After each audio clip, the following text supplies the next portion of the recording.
আমাৰ মাজৰ পৰা হেৰাই গৈছে আমাৰ সকলোৰে মৰমৰ শিল্পী জুবিন গাৰ্গ। এজন শিল্পীয়ে নহয় সকলোৰে মনত এটা দুখ আছে যে আমাৰ মাজৰ পৰা চিৰদিনৰ কাৰণে বিদায় ল'লে। আমাৰ সকলোৰে পৰিচিত আমাৰ সকলোৰে মৰমৰ আমি আজি যাক হেৰুৱাইছোঁ তেখেত হৈছে জুবিন গাৰ্গ। তেখেত এজন শিল্পীয়ে নহয়, শিল্পী ক'লে ভুল হ'ব। তেখেত এটা অনুষ্ঠান যাৰ কাৰণে আজি আমাৰ অসমত এনেকুৱা এটা পৰিৱেশ হৈছে যিটো ভৱিষ্যতে কেতিয়াও দেখা নাই। আৰু এইখিনি ইয়াৰ বাবে সম্ভৱ হৈছে যে তেখেতৰ যিখিনি কৰ্মৰাজি, তেখেতে যিখিনি কাম কৰি গৈছে আজি অসমৰ বাবে, এনেকুৱা ব্যক্তি আমি আগতে কেতিয়াও দেখা নাই, হয়তো ভৱিষ্যতে দেখিবলৈ নাপাম।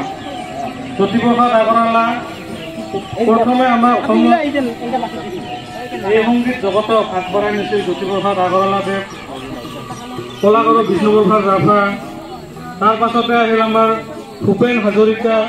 আৰু এতিয়া আমাৰ মাজত এজনে আছিল তেখেতে আমাৰ অসমীয়া সংগীতক আগশাৰীলৈ নিছিল, তেখেতে হৈছে জুবিন গাৰ্গ।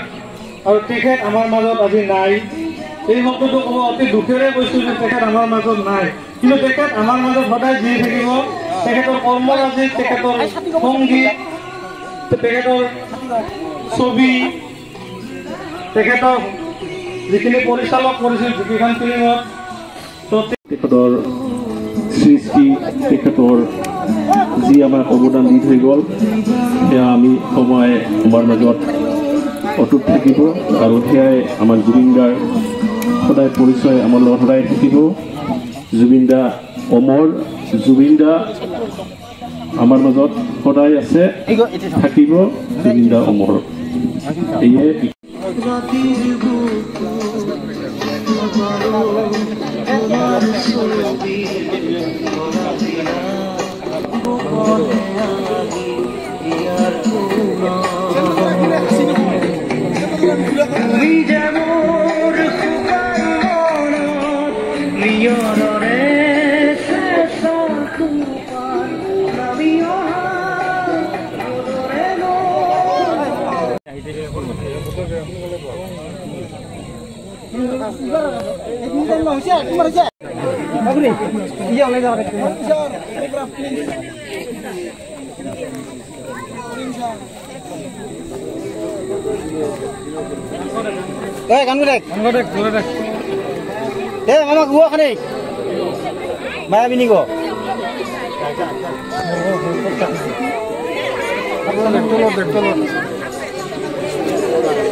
ফুল কম হলে ওৰে পাৰে লেয়া দিলে হল ৰে